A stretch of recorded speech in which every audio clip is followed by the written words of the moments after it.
Hello guys, ndabasuhuje. Rero bagiye bababeshya ibintu byinshi bijyanye ngo na TikTok international account. Bagenda bababwira ibintu byinshi, bakababwira bati se ngo fungura international account ngo tugiye kubikwereka. Akenshi bari gushaka na followers, ugasanga arakubwiye ati followinga ngo muri comment ngo nyandikiremo ngo ndi interested. Ugasanga arakwihoreye nta n'ibyo akubwiye, ariko muri no video ugiye gusubizwa, ugiye kumenya uti se TikTok ubundi international account ni iki? Ese ubundi nyifunguye yamarira iki? Ese ubundi TikTok mu Rwanda irahemba, itanga amafaranga, ntabwo iyatanga se? Ibyo byose urebe video uyirangize, urarangiza usobanukiwe. Ndabizeza ijana ku ijana ko urarangiza kureba video byose ubisobanukiwe, point ku yindi, ingingo ku yindi, buri bintu byose ndabibereka. Nkungiye murabona mfite 11 mfite aba followers 11 n'igice na like 69. Nkuko mwumva babivuga nyine, nk'ubu nanjye naba nemerewe kuba ndi monetized. Mbo tugiye kurebera hamwe rero turebe se TikTok international account ni iki. Niturangiza turebe se TikTok mu Rwanda irahemba. Ibyo ni ibibazo bibiri tugiye kwisubiza. Turebe se TikTok niba ihemba mu Rwanda, natangira guhembwa mfite ngahe. Ibyo byose urarangiza kuri video ubisubijwe. Bo nkuko mubibona rero, iyi ni YouTube channel yanjye, na iyi ni TikTok account yanjye yitwa All Stars Update. Murabona ifite aba followers 11 n'igice. Mboka njye muri TikTok studio rero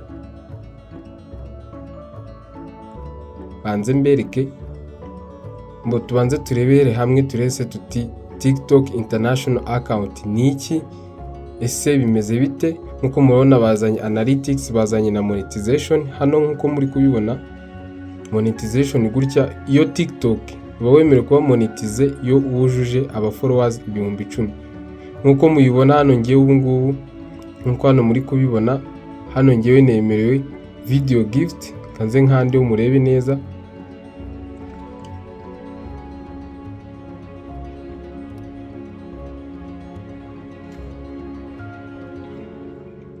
nkuko mubibona hano ngiye nemerewe live video gift. Nkuko mubibona neza, live video gift urabona ndazemerewe. Nka kuriya muri video zo kuri TikTok nyine ugasanga umuntu ari kukubwira ngo mumuheze ama gift.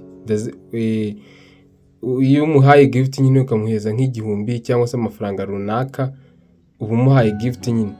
Iyo ngiyo ni nayo monetization nakubwira ko iba mu Rwanda. Noneho ngiye kubanza mbabwire turebere hamwe se mu Rwanda wa monetiza gute niba ufite TikTok account. Ese birashoboka? Ese TikTok account international batubeshye cyangwa se bahora bababeshya buri munsi? Umuntu ashaka aba followers akakubeshya ati ngo ngiye kukwereka uburyo wafungura TikTok international account ni gute. Ese TikTok international account icyo ni igiki? Ese irahemba, ihemba gute? Tugiye kubirebera hamwe. Mbo mbere na mbere rero, TikTok mu Rwanda ntabwo ihemba. Ntabwo ihemba nka kuri YouTube ihemba. Guhemba kwa TikTok ni gute rero? Guhemba kwa TikTok twavuga ko mu Rwanda guhari ni uku nguku nyine kwa live gift gutya muri kubibona. Nkuko mubibona hano murabona monetization mfiteho 0.0. ubwo nta gift nyine mfite, nta muntu n'umwe urama gift. Uko niko guhemba twavuga ko kwemewe na TikTok mu Rwanda cyangwa se mu bihugu bikeya byo muri Afurika. Uko kwama gift nka kuriya mwumva ngo umuntu uri kumuhereza gift yakoze live video muri kumuhereza gift. Ukundi guhemba gushoboka kwa TikTok mu Rwanda ni uburyo wenda wakora video ugakorana n'amakampani akomeye ukajya uyamamariza. Ubwo ni uburyo bwa kabiri. Ubundi buryo bwa gatatu rero bwa TikTok bwo guhemba ni uburyo nyine bwo gukora international account. International account rero bayikora gute? International account usubira hano inyuma, ukaza hano hejuru ahangaha mubona hari utudomo dutatu, ugakandaho, ukaza hano handitse kuri settings and privacy, ugahita uza hano kuri account. Nyuma yo kuza kuri account uhita uza kuri account information. Nyuma yo kuza kuri account information urategeza hano hasi hahita hazaho region ngiyi hano murona hariho u Rwanda. Ukarindira nyine hakaza region ya nyayo ushaka. ariko nanone ibi ngibi bigira icyo bitanga mu gihe bimeze gutyo. Murabona njye region yanjye ni u Rwanda, uraza ugahitamo igihugu nyine uzi ko kiri monetize kuri TikTok. None ibihugu byose birimo United Arab Emirates, United States, dore ngiyi hano muri kuyibona, uhitamo igihugu cyose nyine uzi nk'u United States iri monetize. Ariko ibi ngibi n'ubundi mu gihe uri mu Rwanda ntacyo bitanga. Uku nguku rero niko kwa gufungura TikTok international account bahora bababwira kuri TikTok. Kugira bigira icyo bitanga rero bisaba iki? Ni ukuba ufite umuntu hanze y'igihugu agafungura iyo TikTok international account, akaba yifite akayifungura, nyuma yo kuyifungura akayiguhereza ukajya uploadingaho ariko yarayifunguriye hanze iri international. Iyo ni option ya mbere. Option ya kabiri, ubwo iyo ni option mu gihe udasanzwe ufite TikTok account mukayifungurira hanze ikaza iri international. Uburyo bwa kabiri bushoboka ni ugufata, niba usanzwe ufite iyi ngiyi TikTok nyine yawe usanzwe ufite TikTok nk'iyi ngiyi yanjye, murabona gutya ndi gushaka kuba monetize kuri TikTok nk'iyi ngiyi, nareba umuntu uri hanze tuziranye nkayimuhereza, akayihindura nyine, akahindura location akayigira international, kuko hanze ho birashoboka akayigira international muri buriya buryo, ariko nyine iyo account iri hanze nibwo ubwo ino account yanjye yaba monetize.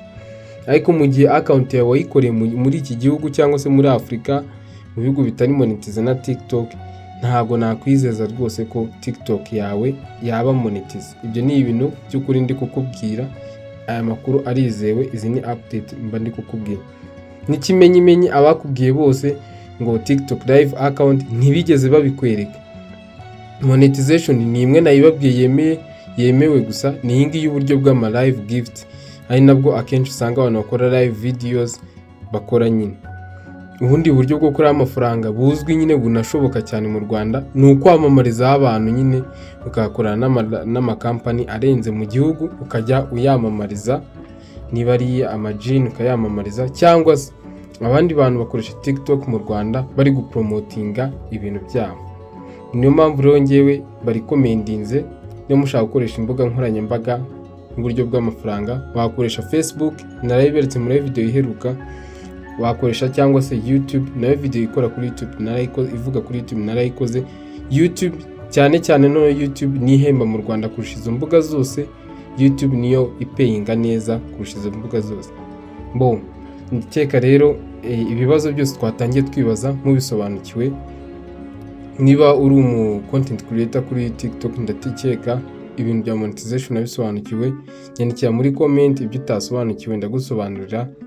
Mukore subscribe niba unyuzwe n'amakuru, kandi niba witeguye kujya ukurikirana ibindi biganiro byacu bivuga ku tuntu dushya, mukore subscribe. Naho ubutaha, murakoze.